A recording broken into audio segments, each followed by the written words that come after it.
Hey, it's Brock here from Rock Hill Farms, and today I'm going to do a comparison between a Bobcat 5558 and a TYM 574. Now, why am I comparing these exact two models? Well, that's a really easy answer. It's because I just happened to get access to them on my property at the exact same time. But I've also been doing a series of videos comparing every model of tractor from every single brand that is this size and horsepower and capability. And I've basically been through all the brands. So today we're going to do real world test, not just spec sheets. And then at the end we will just read the spec sheets. But I've already spent a few hours running both of these machines. I spread 30 tons of stone primarily with these two. That gave me a lot to compare, and I see a lot of differences. But we'll layer that in later. Right now, I want to do a lift capacity test because there's a difference between the stated lift capacity of these machines, but let's see if that's real world lift capacity and how stable they feel when lifting that much. Before we do the lift capacity test, I want to throw something else out there that might add value to you guys. I've been given authorization to offer special discounts to anyone who wants to buy one of these two tractors from the dealership that sent it to me. And I'll put all the details of that in the description of the video. They're offering a special rebate to anyone buying a Bobcat tractor, any model. And on the TYM, if you order the TYM 574, they've got it for $34,500 with a $1 per mile shipping anywhere in the 48 continental states. And that's a crazy value, that the price on that tractor is really low, and with that shipping, you don't have to live close to here to get a good deal on it. So if you're considering either of these two machines, maybe save a little bit of money by telling them that you watched my video. The Bobcat tractor has a rated lift capacity of 2,400 pounds. I think it's like 2,370 something, but we're just going to round everything off so that I can keep all the numbers straight in my head. So we've got 2,400 pounds and then 2,800 pounds on the TYM. So what I've got here is a series of logs that all weigh different amounts, and I know what each of them weighs. We've got a log that is 1,000 pounds, 1,800 pounds, 600 pounds, 1,300 pounds. And there are combinations of logs there that equal the rated lift capacity or exceed the rated lift capacity. So the first two logs should weigh a combined 2,800 pounds. And I lifted those with the New Holland that was rated for 2,500 pounds, but it will only go about 5 or 6 foot high. So the pallet forks are already on the TYM. Let's see if it can lift those two logs that should weigh about 2,800 pounds with its 2,800 pound lift capacity.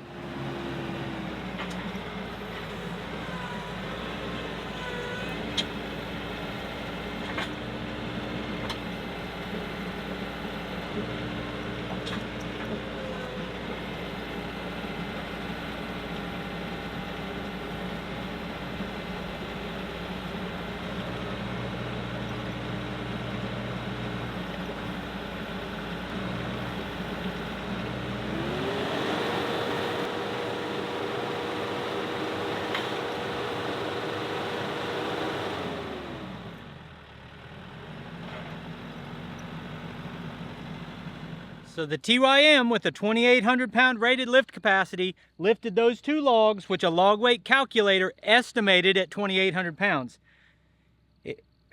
It's capacity, but it's further out. So it makes perfect sense that if their ratings are legitimate, it would lift that most of the way, but not all the way. And that's what we got. It lifted about halfway, maybe 5 foot in the air.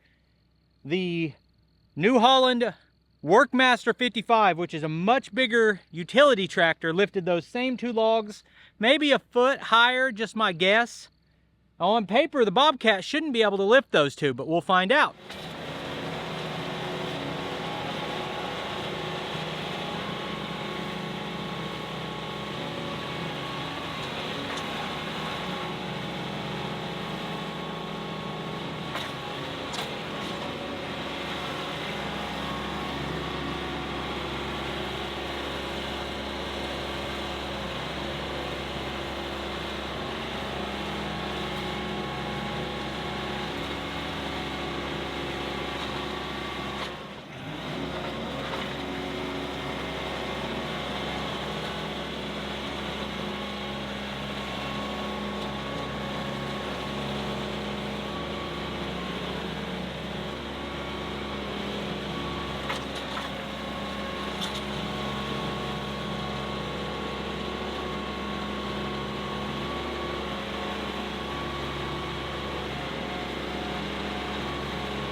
So I'm gonna say both manufacturers are telling the truth about their capacity. Based on my specs here, the TYM lifted 2,800 pounds. The Bobcat lifted 2,400 pounds. And the TYM has an advantage here because it has a backhoe on it that weighs more, and this has a brush hog on it which weighs less. So you've got more ballast there, but it's just a heavier machine too. But when I got those up in the air, the 2,800 pounds felt more stable on the TYM than the 2,400 did on the Bobcat. I would rather drive the TYM carrying 2,800 pounds than the Bobcat carrying 2,400 pounds. But once again, that's just each tractor doing what they said it would. I'm back out here on the same dirt pile I was digging with the New Holland tractor and using the skid steer for comparison. It's hard packed. This has been here probably for 1983 is when they built the house, and I think this got moved here when they built the house. It's not fresh. It's hard as a rock, and it's full of rocks that are big. So I'm going to take both tractors, try to get a few scoops of dirt with each, and see if I can tell the difference between them.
Okay, this is the same spot I tried mowing with the New Holland last week. It was too muddy to do it that day, so I'm back out here to finish it. Really feeling bad that I put some ruts in this when I was mowing it, and this is actually my neighbor's property. But I'm gonna get it finished up. It's dried a lot since I was up here, and this tractor's not near as heavy. I think we'll be fine now. And I'm not gonna do this with the TYM because I just don't have time, and I've never taken the backhoe off of the TYM, so I don't want to learn that on the fly. So I'm just going to take and mow this and see how it does.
No issues at all mowing with the Bobcat. It's using the same cutter I'm used to on my little tractor. I was able to mow a lot faster. I used the cruise control. The turning radius is much better than that New Holland utility, so no complaints whatsoever. When it comes down to it, I said, which one of these two tractors would I rather have? It's the TYM. I like this machine better than that one. And there was no way for me to go all the way through everything that might matter and review everything. For instance, there are a couple switches and features on the Bobcat that I didn't even have time to mess with. Now, this tractor being here for a week, it would seem like, oh, you can test everything. But I've actually had 5 tractors here at the same time. And my wife and daughter flew to Florida. I had to go to the airport twice. Like, I've been hustling to try to put hours, real hours, really working on all 5 of these tractors. And there's only so many hours in the day. So let me go through the things that stood out to me that was different about these.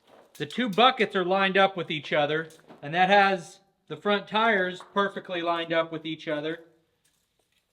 The TYM has a 31.5-inch tall R4, and this has a 30-inch tall ag tire. I guess it's an R1 ag tire. This is an R4 industrial tire. Based on just lining these up, I'd say the TYM tractor is about 2 inches longer than the Bobcat.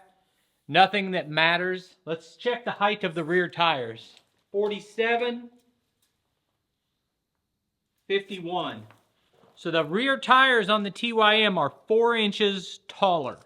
And I pointed that out when we were looking at the LS and several different tractors. This one has bigger tires than all the other tractors we're comparing it to. The floor of the cab on this machine sits at 28 inches. On that machine, it's 33 inches. Now, if you have limited mobility or you're 80 years old and still running your tractor, but your knees aren't in great shape, then that extra 5 inches lower that this sits might be a positive. For me, I like that this one sets higher. When I'm riding in the tractor, I feel just like I'm in a bigger machine. It feels more stable, and the cab being higher would be working against you as far as stability, but that's just how it feels. And that extra height is because you're on taller tires, so it's to be expected.